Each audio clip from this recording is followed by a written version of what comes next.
சோத்திரம் ஆண்டவரே, சோத்திரம் ஆண்டவரே, சோத்திரம் ஆண்டவரே, சோத்திரிக்கிறோம் ஆண்டவரே. 2024 இந்த 24ஆம் தேதி வெள்ளிக்கிழமை ஆண்டவரே உருவாக்கப்படுகிற எந்த ஆயுதங்களும் வாய்க்காமல் தேசத்தில் நிന്നും அகன்று போகட்டும்.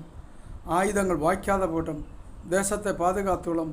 சூறாவளி காற்றுகளும் புயல் காற்றுகளும் உருவாகுന്ന அந்த நேரத்தில் அது இயேசு கிறிஸ்து நாமத்தினால் ஆண்டவரே துரத்தி விடுகிறோம். தேசத்தை விளைச்சல்கள் அழிக்காதபடிக்கு, தேசத்தை கெடுத்தாதபடிக்கு அந்த இருளின் ஆதிக்கங்கள் எல்லாம் அகன்று போகட்டும். கர்த்தாவே, நீர் ஒருவரே எல்லாற்றுக்கும் ஜெயம் கொடுக்கிற தேவன். இந்த தேசம் முழுவதும் தமிழ்நாடு, கேரளா, கர்நாடகா, ஆந்திரா, தெலுங்கானா தேவனை உருவாக்கப்படுகிற இந்த புயல் காற்றுகள் எல்லாம் ஆண்டவரே மனுஷனுக்கு, நம்முடைய பிள்ளைகளாய மனித உலகத்துக்கு ஒரு ஆபத்தும் அனர்த்தங்களும் வராது. தேசத்துக்கு எந்த சேதங்களும் வராதபடிக்கு, விளைச்சல்களுக்கு எந்த சேதம் வராதபடிக்கு இந்த புயல் காற்றை அகற்றி போடுகிறேன்.